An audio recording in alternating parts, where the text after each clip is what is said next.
They may have played the happiest BFFs in all of New York City on TV, but in real life, the stars of Friends haven't exactly had it easy. From drug issues to difficult relationships to legal troubles. Matthew Perry was very candid about his struggles with addiction to prescription pain pills and alcohol. According to Page 6, Perry was in rehab twice, once in 1997 and again in 2001. You'd think being on one of the most popular sitcoms at such a young age would be a dream come true, but Perry continued to struggle. He told Today in 2013, "I was on Friends from age 24 to 34. I was in the white-hot flame of fame. The six of us were just everywhere all the time. From an outsider's perspective, it would seem like I had it all. It was actually a very lonely time for me because I was suffering from alcoholism." Perry wanted to make it clear that he never abused drugs or alcohol while on set. As he told Today, "I was never high at work. I was painfully hungover. Then eventually things got so bad I couldn't hide it, and then everybody knew." Friends co-star Matt LeBlanc retreated from the spotlight for admittedly depressing reasons. Speaking with The Mirror, the actor who played carefree Joey Tribbiani revealed, "For years and years, I barely left the house. I was burnt out. I wanted to not have a schedule, not be somewhere. My agent was bummed. I'd call mine and say, please lose my number for a few years. It was a very dark time. I almost had a nervous breakdown." Around 2006, LeBlanc retreated to his Californian cattle ranch and focused his attention on being a good father to his daughter, Marina. As he told The Mirror, "Spending time with her is the best thing I've ever done. We have a great bond, and it's the best thing in my life." While discussing an episode of his comedy series Episodes in which his character gets arrested for drunk driving, Matt LeBlanc admitted to The Telegraph to receiving 2 DUIs in real life before he became a household name. "It was when I was young and stupid. I wasn't driving fast, just crooked. The press never got hold of the mugshots. I was lucky." The Friends alum went on to claim that acting out those situations in front of the camera allowed him to avoid them when he's not working. He told The Telegraph, "It's like preemptive therapy, a crystal ball. I see the results of my indiscretions before they happen. These days, the writers have to protect me from myself. I pitch stories to them and they say, 'Oh God, Matt, you don't do that. Don't tell anyone, for God's sake, go to church.'"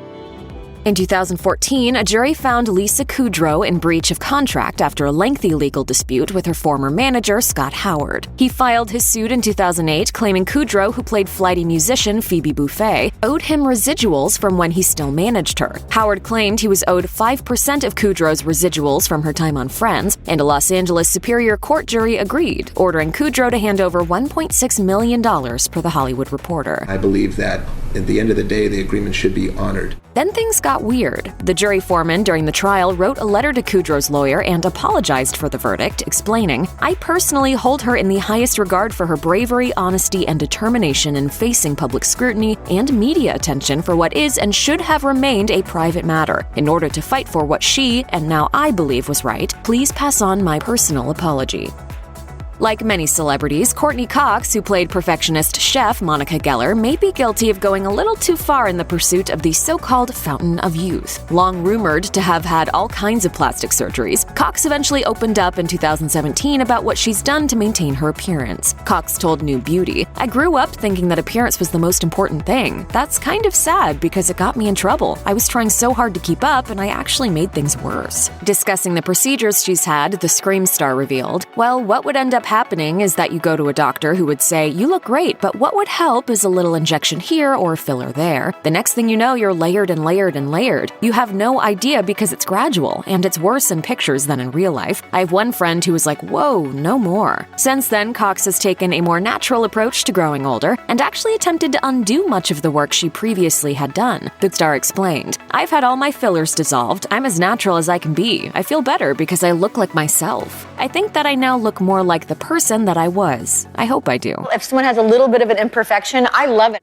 Matt LeBlanc has found his personal life in the tabloids on more than one occasion. During an interview in 2005, LeBlanc admitted that he had interacted with a stripper while on a motorcycle road trip with 5 of his friends in Canada. The actor told the National Enquirer, "The stripper was all over me. I was drinking and she was crossing the line. When I realized the situation that was unfolding, I felt I was being careless and irresponsible, and I had to get the hell out of there." In 2006, LeBlanc shocked everyone, including his wife Melissa, when he filed for divorce. Sources for People claimed explained at the time that Melissa was blindsided by the decision and hoped that LeBlanc would change his mind. That didn't happen because LeBlanc was already dating his Joey co-star Andrea Anders. According to People, some alleged LeBlanc's relationship with Anders was one of the causes of his divorce, but LeBlanc didn't comment. In November 2014, rumors circulated that LeBlanc had cheated on longtime girlfriend Andrea Anders after In Touch obtained photos of the actor getting up close and personal with various women at a Halloween party in Austin, Texas. LeBlanc's team was quick to deny the report to E! And said, "That absolutely did not happen. Fans were coming up to him all night asking for pictures."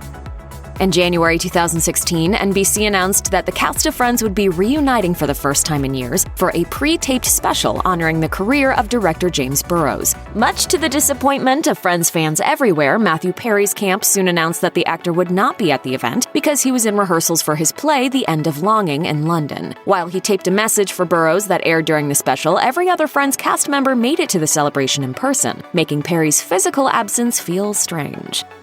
Jennifer Aniston, who played Rachel Green on Friends, was estranged from her mother, Nancy Dow, for more than a decade. The rift supposedly had a lot to do with Dow publishing her infamous tell-all From Mother and Daughter to Friends, a memoir, in 1999. Although Aniston claimed in a 2015 interview that her relationship with Dow was fine, the Emmy winner admitted things were pretty rough for a while, especially when she was growing up.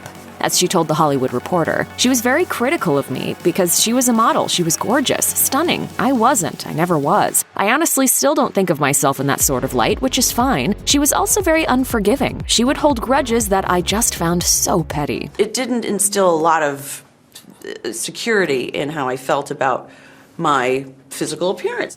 Jennifer Aniston's surprise wedding to second husband Justin Theroux made headlines for lots of reasons, including because some notable people were missing from the guest list, including half the cast of Friends. Just days after news of the event hit the internet, it was revealed that co-stars Matt LeBlanc, Matthew Perry, and David Schwimmer were not in attendance. LeBlanc told People, "If she wanted me there, I would have been there. I think she's happy, and that's all I care about." Aniston's wedding to Theroux was a surprise to everyone, including Perry, who told People, "It was a surprise to me as well. They're a lovely couple, and I'm happy for them. I wasn't invited, so what can you do?" However, Courtney Cox and Lisa Kudrow were both invited, naturally.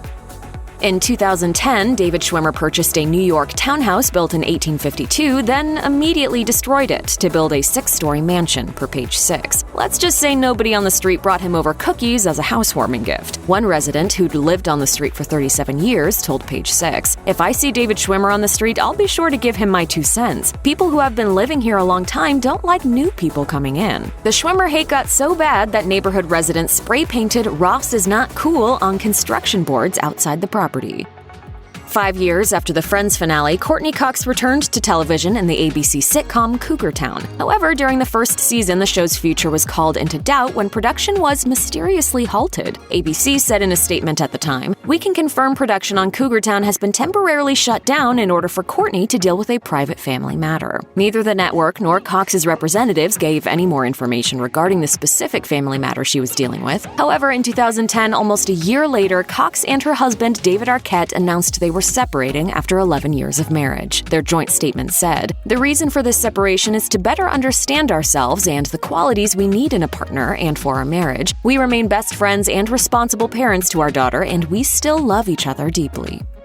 During an April 2021 appearance on Marc Maron's podcast, Lisa Kudrow opened up about the body image issues she experienced on the set of Friends. She explained, "You see yourself on TV and it's that, oh my god, I'm just a mountain of a girl and I'm already bigger than co-stars Courtney Cox and Jennifer Aniston. Taller, bigger, my bones feel bigger. I just felt like this mountain of a woman next to them." Kudrow admitted that she tried to stay skinny due to her body image issues and perceived societal standards. The Scandal star explained, "Unfortunately for a woman, if you're underweight, you look good. When I was too thin, I was sick all the time. A cold, sinus infection, some kind of flu. I was always sick."